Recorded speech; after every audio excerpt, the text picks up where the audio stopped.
Hello friends, welcome back to our channel. இன்னைக்கு நம்ம சேனலில் என்ன பார்க்க போகிறோன்னா, ஒரு சூப்பராக எம்மியான ஹோட்டல் ஸ்டைலில் சன்னா மசாலா எப்படி பண்ணுறதுன்னு பார்க்கலாம். நம்ம வீட்டில் இருக்கிற கொஞ்சம் பொருளை வச்சு ஈஸியாக எப்படி பண்ணுறதுன்னு வாங்க பார்க்கலாம். ஃபஸ்ட்டு கொண்டக்கல்ல ஒரு 150 கிராம் எடுத்திருக்கேன். இதை ஒரு 8 hours நல்லா கழுவிட்டு ஊற வச்சுருக்கேன். இப்போ அதை குக்கரில் ஆட் பண்ணிக்கலாம். சால்ட் ஒரு 2 டேபிள் ஸ்பூன் அளவுக்கு ஆட் பண்ணிக்கிறேன். கொண்டக்கல்ல மூழ்கிற அளவுக்கு தண்ணி வச்சு குக்கர் லாக் பண்ணிடலாம். ஒரு 4-5 விசில் விட்டு ஆஃப் பண்ணிக்கோங்க. நெக்ஸ்ட் இதுக்கு தேங்காய் பேஸ்ட் ரெடி பண்ணிக்கலாம். தேங்காய் இந்த அளவுக்கு ஆட் பண்ணிக்கிறேன். சோம்பு ஒரு 1/2 டீஸ்பூன் ஆட் பண்ணிக்கிறேன். முந்திரி பருப்பு ஒரு 4-5 ஆட் பண்ணிக்கிறேன். சப்போஸ் முந்திரி பருப்பு இல்லைன்னா நம்ம வேக வச்ச கொண்டக்கடலையே கூட ஆட் பண்ணி அரைச்சிக்கலாம். அதுவும் நல்ல கிரேவிக்கு ஒரு நல்ல டெக்ஸ்சர் கொடுக்கும். பாருங்கள், இந்த மாதிரி பேஸ்ட்டை ஆட் பண்ணிக்கணும். இதை ஆட் பண்ணோன்னா நல்லா நம்ம சன்னா மசாலா கிரேவி ஒரு க்ரீமி டெக்ஸ்சர் கொடுக்கும். நெக்ஸ்ட்டு ஒரு கடாய் வச்சுக்கோங்க. அதில் ஆயில் ஒரு 4 ஸ்பூன் ஆட் பண்ணிக்கிறேன். தென் மசாலா பட்டை, கிராம்பு, ஏலக்காய், பிரிஞ்சி இலை ஆட் பண்ணிக்கிறேன். அது எண்ணெயில் நல்லா பொரிஞ்சுக்கிட்டும்.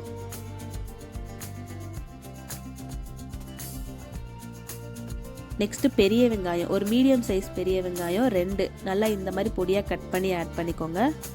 இன்னும் ஃபைனாக கூட சாப் பண்ணி ஆட் பண்ணிக்கலாம். எண்ணெயிலே நல்லா வதங்கட்டும்.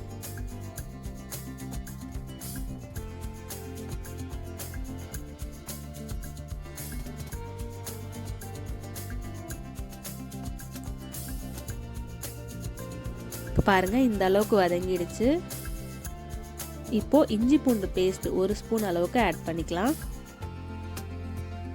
எப்பவும் இஞ்சி பூண்டு பேஸ்ட் ஃப்ரெஷ்ஷாக அரைச்சு ஆட் பண்ணுறது நல்லது தான். சப்போஸ் ஒர்க்கிங் விமன் அந்த மாதிரி இருந்தீங்கன்னா 15 to 20 டேஸ்க்கு அரைச்சி வச்சுக்கலாம். அப்படி அரைக்கும் போது லைட்டாக கொஞ்சம் சால்ட் ஆட் பண்ணி அரைச்சிங்கன்னா ரொம்ப நாளைக்கு கெட்டு போகாமல் அது அப்படியே இருக்கும். நல்லா எண்ணெயிலே வதங்கியாச்சு. இப்போ மசாலாஸ் ஆட் பண்ணிக்கலாம். மிளகாத்தூள் 2 ஸ்பூன், மல்லித்தூள் 2 ஸ்பூன், கரம் மசாலா 1.5 ஸ்பூன் எல்லாத்தையும் மொத்தமாக ஆட் பண்ணிக்கலாம்.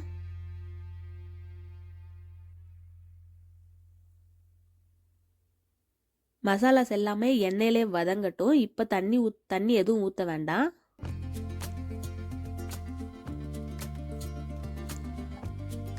ஜீரகத்தூள் ஒரு 1/2 டீஸ்பூன் ஆட் பண்ணிக்கிறேன். ஒரு 2 to 3 மினிட்ஸ் இப்படியே எண்ணெயிலே வதங்கட்டும்.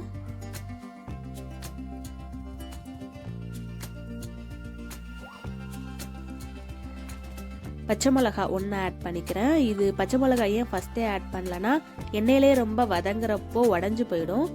இது ஃபைனலாக கார்னிஷிங் வைக்கிறப்போ அழகாக இருக்கும். அதனால இந்த டைமில் ஆட் பண்ணிக்கிறேன்.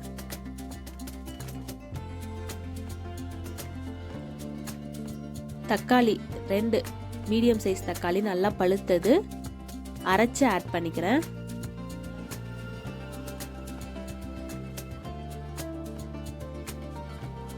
நல்லா மிக்ஸ் பண்ணி விட்டுக்கோங்க.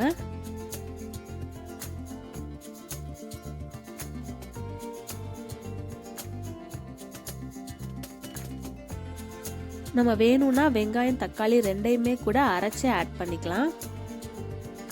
இப்போ சால்ட் ஆட் பண்ணிக்கிறேன். இப்போ கிரேவிக்கு தேவையான அளவு சால்ட் மட்டும் ஆட் பண்ணிக்கிறேன். ஆல்ரெடி சன்னால கொஞ்சம் சால்ட் போட்டிருக்கோம்.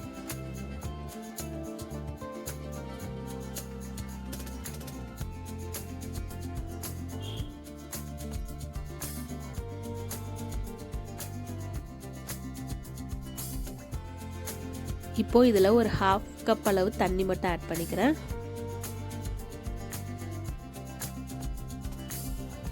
மூடி போட்டு நல்லா கொதிக்க விட்டுறலாம். பாருங்க, இந்த அளவுக்கு நல்லா கொதிச்சிருச்சு. தக்காளி எல்லாம் பச்சை வாசனை போயிடுச்சு. மசாலா எல்லாம் ரா ஸ்மெல் போனதுக்கு அப்புறம் நம்ம வேக வச்சிருக்க சன்னாவை இதில் ஆட் பண்ணிக்கலாம். அந்த வேக வச்ச தண்ணியோடய ஆட் பண்ணிக்கோங்க. அதான் நல்லா டேஸ்டா இருக்கும். நல்லா மிக்ஸ் பண்ணி விட்டுட்டு ஒரு 5 to 10 மினிட்ஸ் நல்லா கொதிக்கட்டும். அப்பதான் அந்த மசாலாஸ் எல்லாமே சன்னாவோட நல்லா மிக்ஸ் ஆகும். இப்போ பெப்பர் பவுடர் கொஞ்சம் ஆட் பண்ணிக்கிறேன்.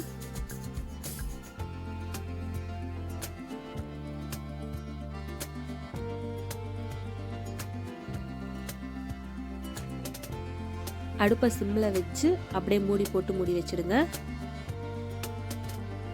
பாருங்க இப்போதைக்கு 10 மினிட்ஸ் ஆயிடுச்சு, நல்லா கொதிச்சிருச்சு. இந்த டைம்ல நம்ம அரைச்சி வச்சிருக்க தேங்காய் பேஸ்ட்டை இதில் ஆட் பண்ணிக்கலாம்.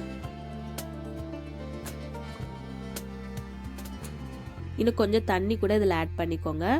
நல்லா கொதிச்சு ஒரு 10 மினிட்ஸ் கொதிச்சு வர்றப்போ நல்லா டெக்ஸ்சர் கொடுக்கும்.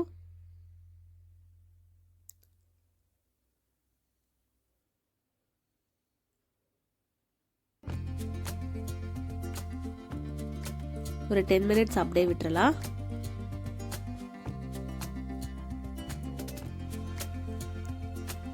பாருங்க நல்லா கொதிச்சிருச்சு. அவ்வளோதான், நம்ம சன்னா மசாலா ரெடி ஆயிடுச்சு. இந்த டைம்ல கொத்தமல்லி கொஞ்சம் கட் பண்ணி மேலே தூவி விட்டுருங்க. அப்படியே அடுப்பை ஆஃப் பண்ணிடலாம். கொத்தமல்லி போட்டதுக்கு அப்புறம் ரொம்ப கொதிக்க விட வேண்டாம்.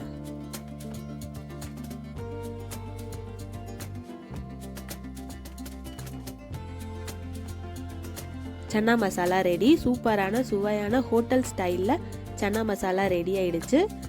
சப்பாத்தி, பூரி, ஆப்பம் கூட இது சன்னா மசாலா சூப்பராக இருக்கும். ஒயிட் சன்னா வந்து ப்ரோட்டீன் ரிச் ஃபுட்டு. இது ரெகுலராக சாப்பாட்டில் சேர்த்துக்கலாம்.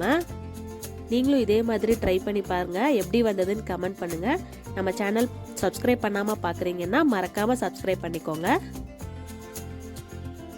தேங்க்யூ ஃபார் வாட்சிங்.